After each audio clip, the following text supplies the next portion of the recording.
Welcome to RPV City Talk. RPV City Talk is brought to you by the City of Rancho Palos Verdes to inform the community on recent city matters.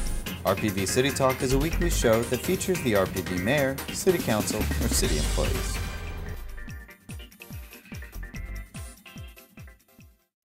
Hello everyone, I'm Liz Brown Swanson and welcome to RPV City Talk.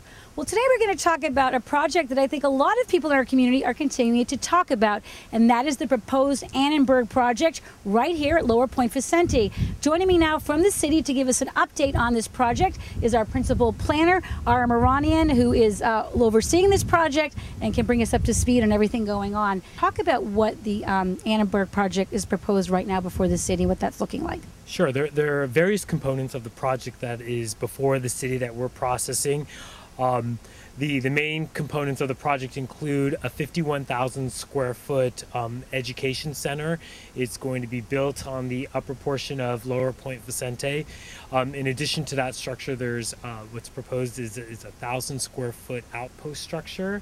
In addition to these two structures, there's an expansion of the parking lot. There'll be a total of 197 parking spaces. And site improvements that include the construction of new trails throughout the property, including new vegetation, the landscaping of native habitat, as well as new drainage facilities and other site improvements, including outdoor exhibits that focus on education, such as the Tunga Village, an archaeological dig, and a dry farming exhibit.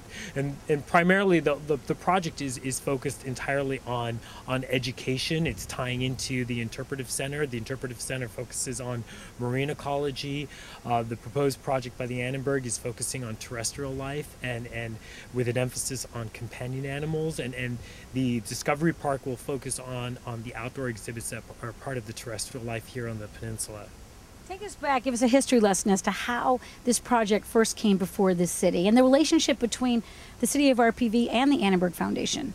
Well, the Annenberg Foundation first came to the city in working with the Land Conservancy in their acquisition of the Portuguese Bend area. The Annenberg Foundation gave a matching grant of approximately $1 million, and it was at that time that the foundation recognized the beauty of the Rancho Palos Verdes and our coastline, and the city was working with the Land Conservancy in developing a master plan for the coastline that was awarded through a grant from the Annenberg Foundation to the Land Conservancy to develop what we now call the Rancho Palos Verdes Coast Vision Plan. And essentially what that document did was take some of the open space areas that's not part of the preserve and developed a plan that would connect these open space areas to the preserve. And those areas include Upper Point Vicente, this property, Lower Point Vicente, Abalone Cove, Del Cerro Park, and a portion of Portuguese Bend known as Gateway Park.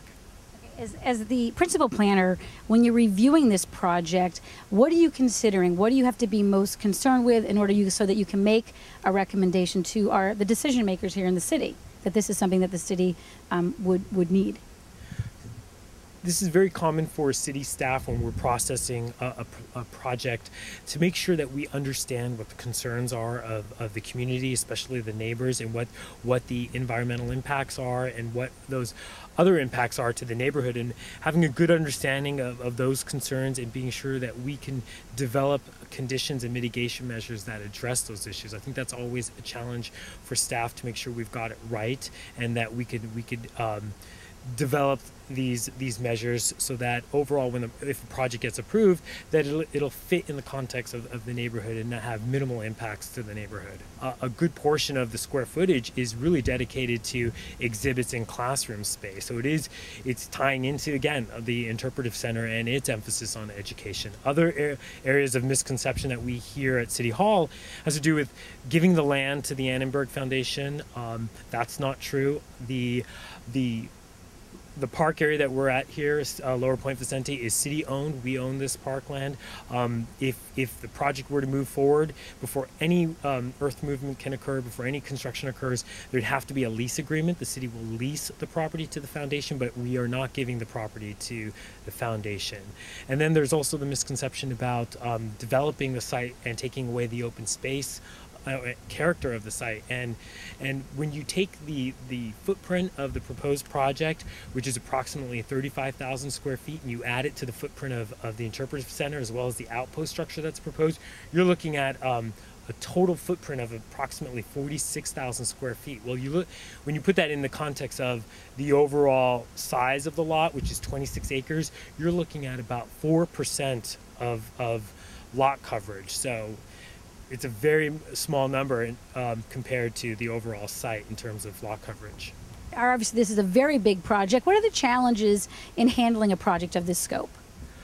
From city staff's perspective, I think it's important in processing a project of this size, similar to any other major development project here at the city, that we get the public involvement and encourage the public participation, make sure that the city is getting the message across to the public about the project, and the public is aware of the different aspects of the process. So we at City Hall rely heavily on the resources that we have, such as the website and posting information, whether it's the project plans, the environmental documents, just posting as much information on the website and letting the public know that that information is available to them. So it's really just making sure that we do that outreach to the public so they're completely aware of the process that's occurring for this project. And of course, as we talk about the community outreach right here, we've got this sign up behind us. I don't know if it gives a lot of great information for those that are interested in just staying involved and learning more. They can obviously call the planning department at what number? Correct.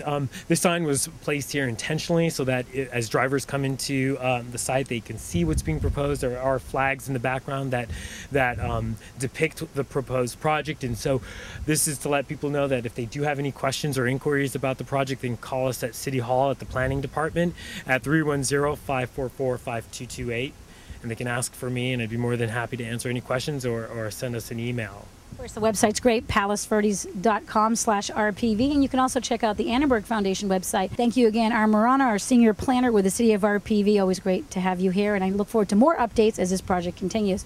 Stay tuned here on RPV City Talk. Up next, we're going to meet with some members of the Annenberg Foundation. Don't go away.